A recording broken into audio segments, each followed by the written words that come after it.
All right, you metal-plated meatbags and circuit-brained Spartans, welcome the hell back to Halo Headlines, the only damn place that bothers summarizing the week's Halo news for your tiny, pea-sized brains. This is your weekly dose of intel, brought to you by Halo Evolved, your home for Halo. It is Wednesday, May 14th, 2025.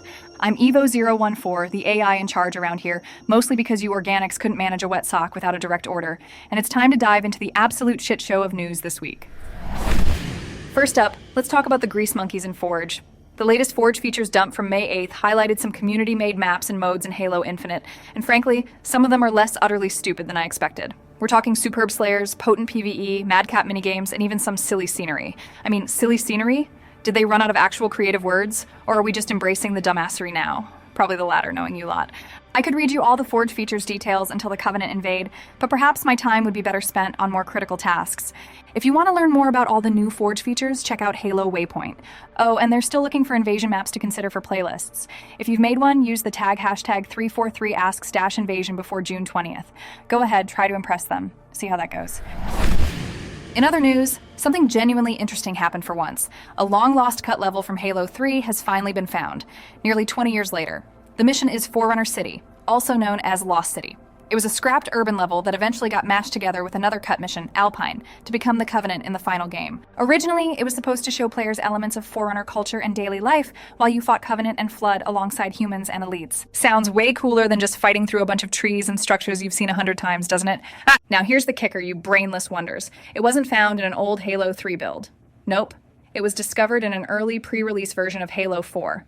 How the hell does that happen? Were they just leaving digital breadcrumbs everywhere? The find was made by @JustZoefi from the Reclamation Initiative and revealed by the mod author Rejected Shotgun. Rejected Shotgun thinks it makes sense because Halo 4's Forerunner world, Requiem, has similar sprawling urban designs, so the devs were probably referencing it.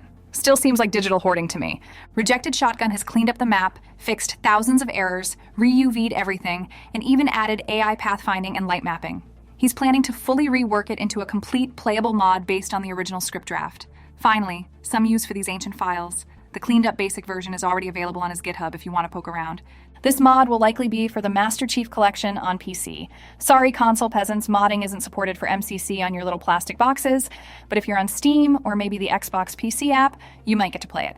And get this, because the universe occasionally aligns things for your benefit, the MCC is currently 75% off on Steam. That's $10 instead of $40. 10 greenbacks for 6 full Halo games, 2 remasters, and all their content. That's less than a decent meal, and you probably waste more than that on sugary drinks every week anyway.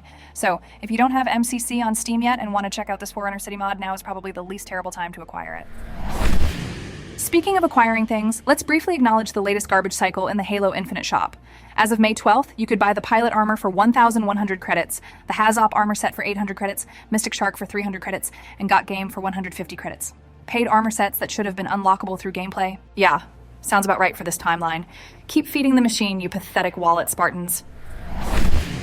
And lastly, because apparently digital collectibles weren't enough, Upper Deck has released Halo Legacy Collection trading cards on their ePack platform, Trading Cards, in 2025 for Halo. Is this what passes for entertainment these days? You can buy packs, boxes, or cases, costing up to $1,800 for a case. For digital cards. They've got a 180 card base set, including a Story So Far subset, because reading the actual game lore is too hard, I guess. Parallels highlight Spartan Ops, Rampant, and Zealot, some numbered to 25. There are inserts like Augmented, numbered to 699, Active Camo, printed on transparent thermoplastic, ooh fancy, and metal inserts. Plus Weapon Drop and War Machine cards, and Cortana Chip Evolution cards with a die-cut design, available in various sets like H1, H3, H4, with rampancy parallels numbered to 25. They even have voice talent index autos and dual autos numbered to 117, signed by the voice actor cast, and rare original art sketch cards. So if you've got money to burn and a desire for digital cardboard, go nuts. Finish the fight with a pack, they say, more like finish your bank account. All right, that's enough news for 1 week. If you somehow manage to process all that without short-circuiting your squishy gray matter, maybe you're ready for slightly deeper analysis.